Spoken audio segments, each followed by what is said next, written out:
My name is Clara Thorne, though for the most important parts of my life, I was Clara Sterling. I live in a small cedar-shingled house in Portland, Oregon, a city that has always felt more like a forest with streets than a true metropolis. My garden is my sanctuary, a chaotic but thriving ecosystem of climbing roses, unruly lavender, and ferns that unfurl with the quiet patience of ancient things. For 22 years, I was a systems architect at Ethelgard Innovations. I didn't just work there, I grew up there. I was employee number 4, hired when the office was a rented loft above a bookstore, smelling perpetually of old paper and ambition. I am a builder by nature. My father was a luthier, a man who believed the soul of a violin was not in the music it played, but in the grain of the wood and the curve of its waist, in the silent, painstaking work done before a single note was ever drawn. He taught me that true strength lies in structure, in the invisible framework that allows for beauty and resilience. I never learned to shape wood, but I learned to shape systems. I found my own kind of grain in lines of code, my own harmony in the elegant flow of data. I built the digital infrastructure that became Ethelgard's heart and spine, a system we called the Arboretum. It was my life's work, my symphony in a language few could read.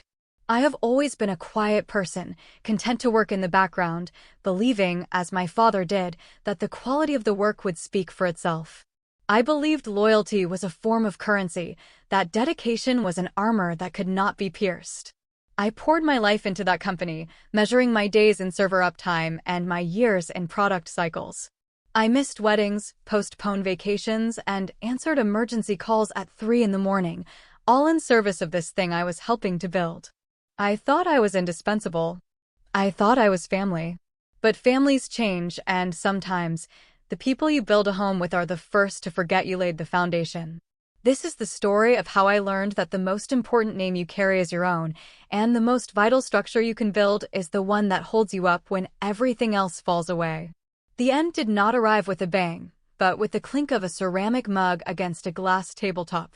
It was a Tuesday morning, the sky outside a familiar Pacific Northwest gray, the air thick with the promise of rain. Our weekly leadership meeting had been moved from the formal boardroom to a trendy cafe downtown, a place with distressed wood tables and artisanal coffee that tasted faintly of condescension. Julian Croft, our new Chief Innovation Officer, had insisted on the change of venue. "We need to break out of the old paradigms," he'd said in an all-hands email, "foster synergy in a more organic environment." I sat across from him, nursing a lukewarm latte, the noise of the cafe a low thrum around us. The rest of the team was conspicuously absent. It was just Julian, looking impeccable in a suit that cost more than my first car, and me, in my practical trousers and silk blouse, feeling suddenly like a relic. Julian had married the CEO's daughter 6 months ago and ascended to his current role with a velocity that defied both logic and experience. He spoke in a language woven from business school buzzwords and tech podcast soundbites, a dialect I found both baffling and profoundly empty. He took a delicate sip of his macchiato, then set the tiny cup down with a soft click. "Clara," he began, his smile not quite reaching his eyes. "We're so grateful for your foundational contributions to Ethelgard. Truly, you're a legend." I felt a knot tighten in my stomach. Compliments from Julian were usually a preamble to a request he was unqualified to make. I braced myself for another one of his blue sky ideas, like his recent suggestion that we pivot the Arboretum to monitor the collective emotional consciousness of the city. But, he continued, leaning forward with an air of practiced sincerity, as we move into the next phase of our growth, we're strategically recalibrating our human capital. We're sunsetting certain legacy-focused roles to make way for more agile, growth-oriented talent. Legacy-focused roles. Sunsetting. The corporate euphemisms hung in the air between us, sterile and sharp. I had designed the Arboretum. I had written its core protocols on rainy weekends and debugged its initial failures on Christmas Eve. I had nurtured it from a fragile concept into a robust, billion-dollar platform that powered critical infrastructure for cities and corporations across the country. And now, my role was being described as a piece of outdated software. I looked at him, truly looked at him, past the perfect hair and the confident posture. He didn't understand what the Arboretum was. To him, it was an asset on a balance sheet, a product to be leveraged. He had no concept of its architecture, of the delicate interplay of its components, of the years of thought and care I had poured into its creation. He saw a product, I saw a living ecosystem. "So, you're letting me go," I said, my voice quieter than I intended, but steady. The words felt foreign in my mouth. Julian's smile tightened. "It's not personal, Clara. It's a strategic realignment. The board feels we need new energy, a fresh perspective. Your tenure has been remarkable, of course, and we've prepared a generous severance package to honor that." He slid a thick, cream-colored envelope across the table. It landed next to my latte, looking both official and obscene. I didn't reach for it. My hands were resting in my lap, suddenly cold. 22 years. I had given this company my youth, my intellect, my unwavering loyalty. I had mentored dozens of young engineers, celebrated product launches like they were my own children's birthdays, and grieved over project failures like personal losses. And it was ending here, in a noisy cafe, with a man who thought synergy was something you could order with almond milk. There was no gratitude in his eyes, only the mild discomfort of a task he wanted to complete. The CEO, a man I had known for over 2 decades, hadn't even had the courage to face me himself. He had sent his son-in-law to do it.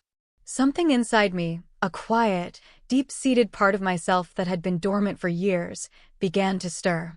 It wasn't anger, not yet. It was a profound, aching clarity. I had allowed my identity to become so entwined with Ethelgard that I had forgotten where the company ended and I began. I had mistaken my work for my worth. I finally picked up the envelope. The paper was heavy, expensive. I didn't open it. I slipped it into my handbag, my movements measured and calm. I met Julian's gaze, and for the first time, I didn't try to find common ground or offer a reassuring nod. I simply held his gaze until he was the one to look away. "Thank you for the coffee, Julian," I said, rising from my chair. My back was straight. My pulse was even. As I walked out of the cafe and into the soft Portland drizzle, I didn't feel like a victim. I didn't feel discarded. I felt a strange, terrifying, and utterly unfamiliar sense of lightness, as if a great weight I hadn't even realized I was carrying had just been lifted. They thought they were sunsetting a legacy role. They had no idea that the legacy they were dismissing was the only thing holding their entire future together. And they had no idea that the foundation of that legacy was built on a name they had long since forgotten. The rain fell in earnest as I drove home, the rhythmic sweep of the windshield wipers a hypnotic metronome counting out the seconds of my new, unstructured life. I didn't go straight to my house. Instead, I drove to the Hoyt Arboretum, the real one, nestled in the hills just west of the city. I parked the car and walked among the towering redwoods and ancient sequoias, the damp air smelling of earth and decay and renewal. This was where the idea for my arboretum, the digital one, had been born. I came here often after my father passed away. Walking these trails, I was struck by the complexity of the forest's ecosystem, the way the tallest trees sheltered the smallest saplings, the intricate network of roots communicating beneath the soil, the way the entire system was designed for resilience, for survival. It was a perfect model of interdependent strength. My father, the luthier, would have understood it. He always said the strongest structures were the ones that could bend. I found a quiet bench overlooking a grove of Japanese maples, their leaves a fiery crimson against the gray sky. The cream-colored envelope was still in my bag, a silent, mocking presence. I didn't need to open it to know what was inside: legal jargon, a non-disclosure agreement, and a sum of money they believed was enough to purchase my silence and my compliance. My mind drifted back 12 years, to a different kind of quiet room. It wasn't a forest, but a small, sterile office belonging to an intellectual property lawyer. My father had been gone for a year, and I was still adrift in grief, pouring all my energy into my work as a way to stay afloat. The first stable prototype of the Arboretum was complete. It was raw and brilliant, and I knew, with a certainty that was both exhilarating and terrifying, that it was going to change everything for Ethelgard. The company was still small then, scrappy and ambitious. We were a tight-knit family, or so I believed. But my father's passing had taught me about the fragility of things, about how quickly the world can change. Before he died, he had made me promise him one thing. Clara, he'd said, his voice thinned by illness, but his eyes clear and firm, your work is a part of you. Don't ever let anyone claim it as just a piece of property. Make sure it stays yours, in spirit if not in name. I hadn't fully understood what he meant then, but the weight of his words stayed with me. So, I took my prototype to an IP attorney my father had once known, a sharp, kind woman named Ms. Albright. She looked over the architecture, her eyes widening with appreciation. This is more than just a product, my dear, she said, peering at me over her glasses. This is a foundational patent. Ethelgard will build its entire future on this. You need to protect it. And you need to protect yourself. The company will file the patents, I said, a little defensively. I developed it on company time. Of course, they will, she said with a wry smile. And they will own it. And one day, when you are no longer convenient to them, they will forget who built it. They will thank you for your service and show you the door. Her words were a cold shock, a premonition that felt both cynical and deeply true. What can I do? I asked. You file the core patent yourself. Now, before you sign it over, you use a name they don't control. The idea felt disloyal, deceptive, even. But my father's voice echoed in my mind. Make sure it stays yours. And so we did. Ms. Albright drew up the paperwork to establish a simple LLC. For the name of the owner, she asked, do you have another legal name? A maiden name, perhaps? My mother's maiden name was Sterling. She was a watercolor artist, a woman who saw the world in soft edges and subtle shifts of light. She had passed away when I was in college, and I had always regretted not keeping her name alive in some way. It felt right. It felt like an anchor to a part of myself that had nothing to do with Ethelgard. We filed the provisional patent for the core architectural framework of the Arboretum system under the ownership of Sterling Digital Holdings, LLC. The sole proprietor was listed as Clara Sterling. A week later, high on the success of the prototype, Ethelgard's CEO had me sign a mountain of documents, including an IP transfer agreement. Buried in the legalese was a clause Ms. Albright had insisted on, one that assigned all derivative works I created at Ethelgard to the company, contingent on their licensing of the foundational framework. The company lawyers, eager to secure the technology, barely glanced at the source of the original patent. They saw my work, my name, Clara Thorne on my employment contract, and they assumed everything belonged to them. I never mentioned it. The years went by. Ethelgard grew, and the Arboretum became its crown jewel. I got promotions, raises, and a corner office with a view of the Willamette River. I became Clara Thorne, senior architect, a fixture in the company, a part of the furniture.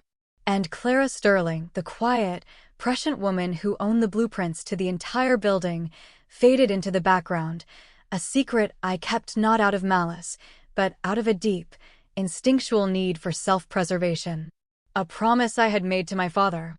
Sitting there on that bench, with the rain dripping from the maple leaves, I felt the first stirrings of a new kind of power. It wasn't the power to retaliate. It was the power of knowing I had honored my father's wisdom. I had built a failsafe into my own life. They had taken my job, my office, my sense of belonging. But they could not take the foundation, because it was never theirs to begin with. The first few days of my unemployment were a disorienting blend of silence and space. The relentless rhythm of my life, the 6 a.m. alarms, the hurried commute, the back-to-back meetings, the late-night code reviews, had vanished. In its place was a vast, quiet emptiness. I spent hours in my garden, pulling weeds with a methodical slowness, my hands deep in the cool, damp earth. I walked the city, rediscovering neighborhoods I had only ever driven through. I read novels, cooked elaborate meals, and slept until the sun was high in the sky. But beneath the surface of this newfound peace, a quiet hum of anxiety persisted. I was adrift. For 22 years, my identity had been my job title. Who was I without it? A week after my conversation with Julian, an email appeared in my inbox. The sender was an executive at Luminera Systems, Ethelgard's oldest and most respected competitor. The subject line was simple, a question regarding the Arboretum. My heart gave a jolt. For years, Luminara and Ethelgard had been locked in a silent, elegant chess match, competing for the same high-stakes contracts, vying for the same talent. We studied their every move and they, ours. I had always respected them. They were innovators, not imitators, driven by engineering excellence, not marketing hype. I opened the email with a sense of trepidation.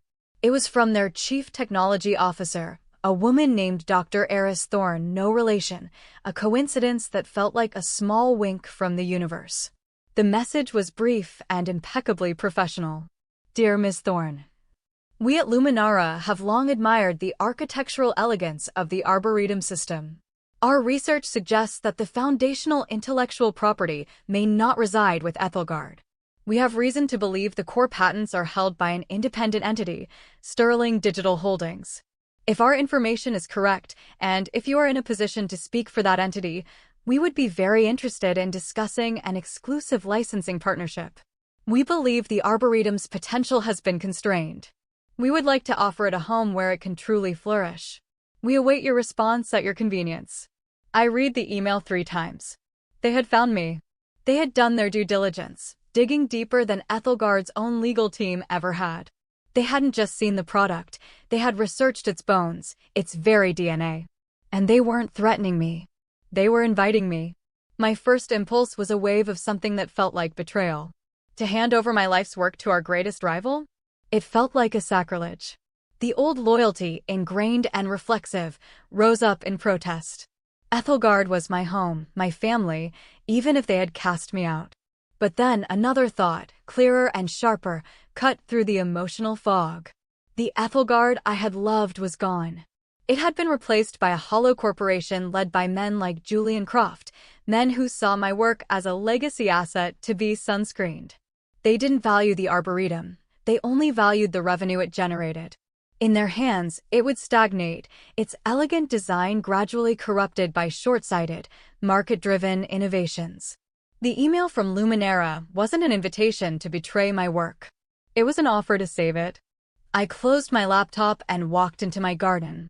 The rain had stopped, and the late afternoon sun was breaking through the clouds, casting long shadows across the lawn. I looked at my roses, their petals still jeweled with raindrops. I had built this garden from nothing, turning a patch of barren clay into a thriving ecosystem. I had chosen every plant, nurtured every bloom. It was mine. The Arboretum was no different. I had created it. It was my intellectual garden. And I had a right, a responsibility, to ensure it was tended by people who understood its nature, who would respect its integrity.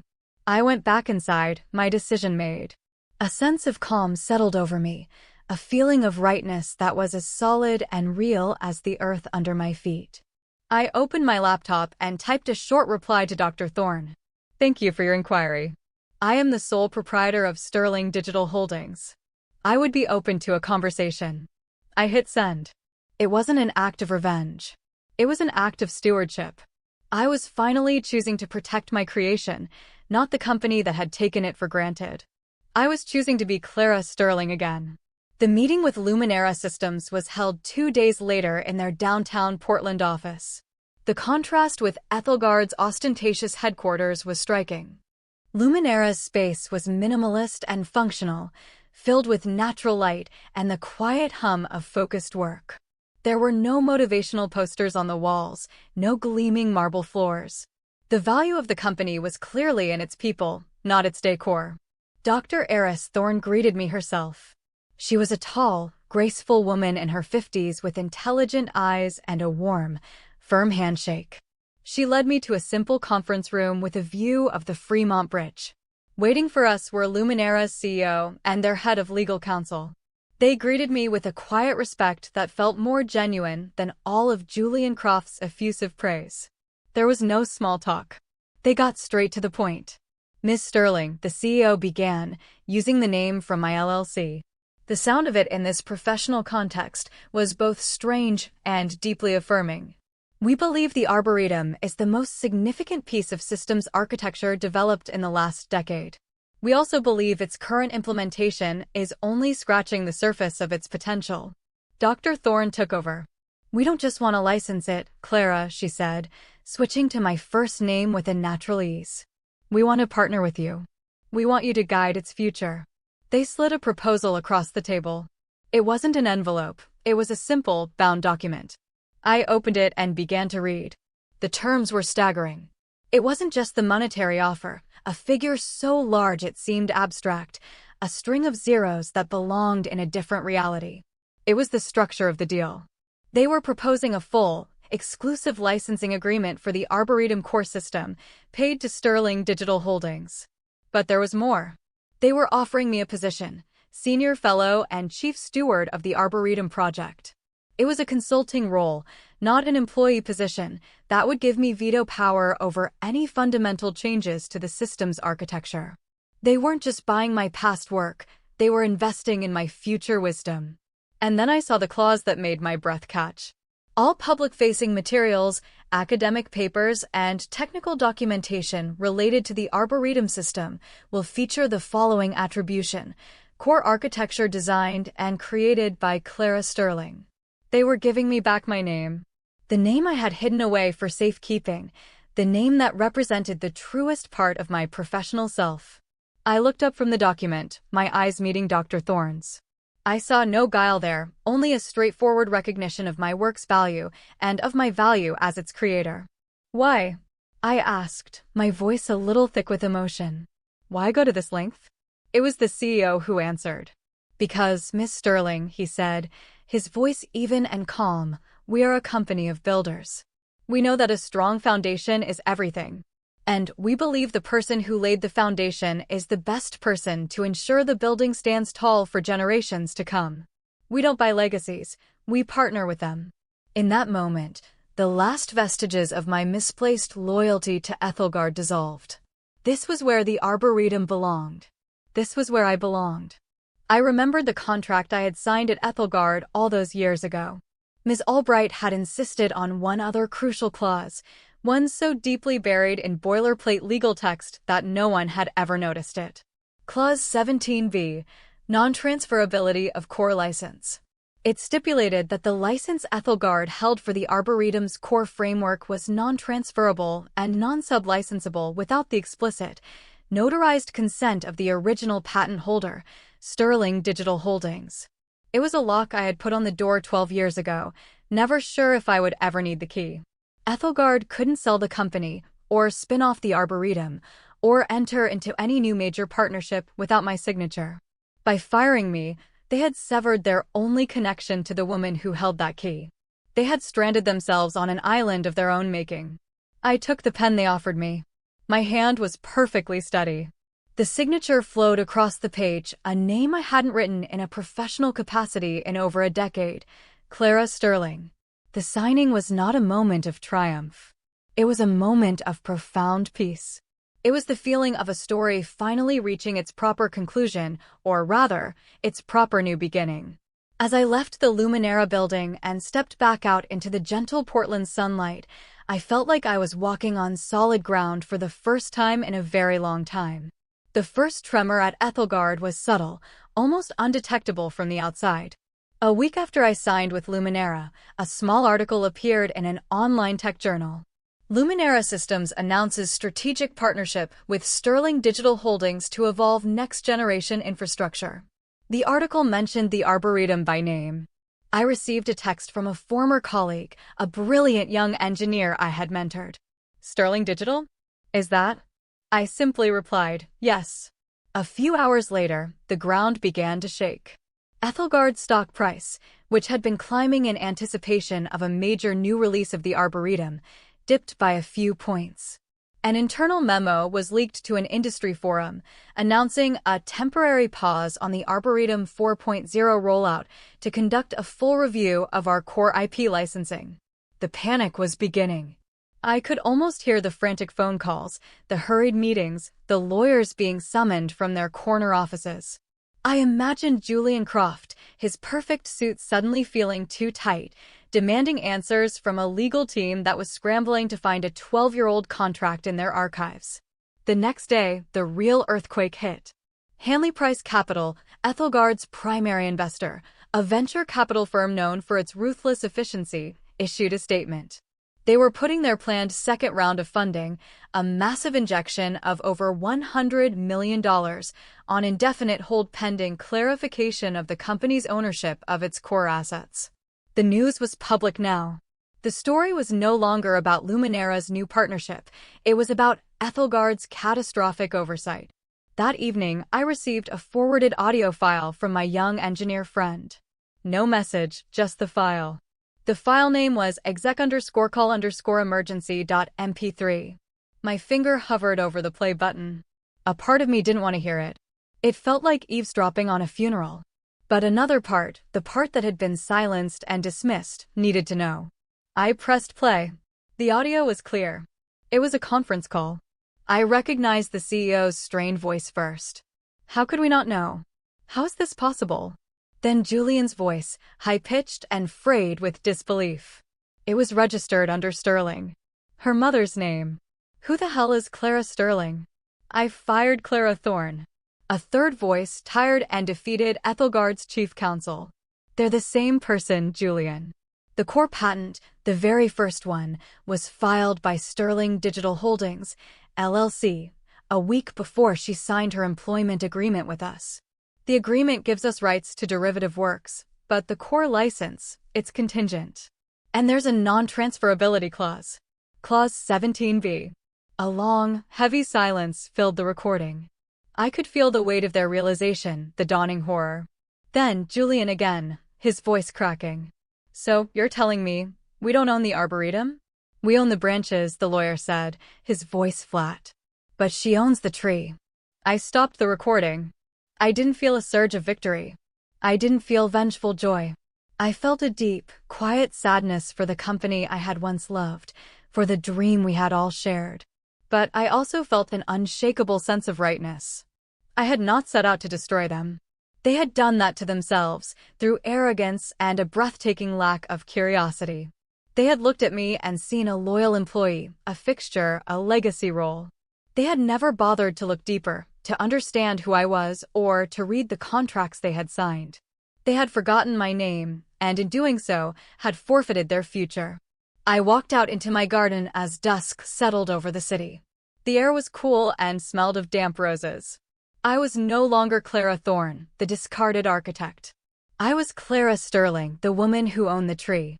And for the first time, I felt truly, deeply rooted in my own life. The conclusion of my story, or perhaps its true beginning, took place 3 months later on a brightly lit stage in San Francisco. I had been invited to be the keynote speaker at the annual Women in Technology Summit. It was an honor I would have politely declined in my previous life, preferring the quiet of my lab to the glare of the spotlight. But I was not the same woman. I stood in the wings, listening to my introduction. The moderator's voice was warm and clear, echoing through the vast auditorium. Our next speaker is a true pioneer, a testament to the fact that the most powerful innovations often come from the quietest corners. For years, her work formed the bedrock of one of tech's biggest names, but today, she is here in her own right. As the creator of the groundbreaking Arboretum system and the founder of Sterling Digital Holdings, please join me in welcoming Clara Sterling. I walked onto the stage to a sound I had never expected to hear directed at me, a wave of thunderous applause. I saw hundreds of faces, mostly young women, engineers, designers, and entrepreneurs, looking up at me with an expression of intense interest and respect. I sat down at the center of the stage. On the small table in front of me, my nameplate read, in bold, clean letters, Clara Sterling. I spoke for 30 minutes. I didn't talk about Ethelgard or Julian Croft. I didn't speak of betrayal or revenge. I spoke about my father and his violins. I spoke about the Hoyt Arboretum and the lessons of the forest. I spoke about the beauty of structure, the integrity of a well-made thing, and the importance of building systems in code and in life that are resilient enough to withstand the storms. I spoke about the quiet power of owning your own work, of keeping a part of yourself sacred. When I finished, there was a moment of profound silence, followed by another sustained ovation. During the Q&A that followed, a young woman with bright, eager eyes came to the microphone. "I was an intern at Ethelgard 2 summers ago," she said, her voice trembling slightly. "Everyone there talked about you with this reverence, but also like you were a ghost from the past. They used your work, but they never used your name. Seeing you here today under your own name as the creator, it's the most inspiring thing I've ever seen." I looked out at her and at all the other faces in the crowd. I felt a connection to them, a sense of shared purpose that was deeper and more meaningful than any loyalty I had ever felt to a single company. My departure from Ethelgard was not the end of my story. It was the moment I finally reclaimed the narrative. The company I had built was faltering, its future uncertain, a casualty of its own short-sightedness. I felt no pleasure in their struggle, only a quiet resolve to ensure the work I had created would now be used for its intended purpose, to build strong, elegant, and resilient systems. Later that evening, sitting in my hotel room overlooking the glittering city, I thought about the two Claras. Clara Thorne, the dutiful employee who had nearly disappeared into her work, and Clara Sterling, the quiet architect who had held the blueprint all along. They were no longer two separate people. They were one. My story is not one of revenge. It is a story of rediscovery. It is about the quiet, steady work of building a life with a foundation so strong, so true to its original design, that when the world tries to knock you down, you find you are still standing. And sometimes, the name they forget is the one that gives you the strength to stand taller than ever before.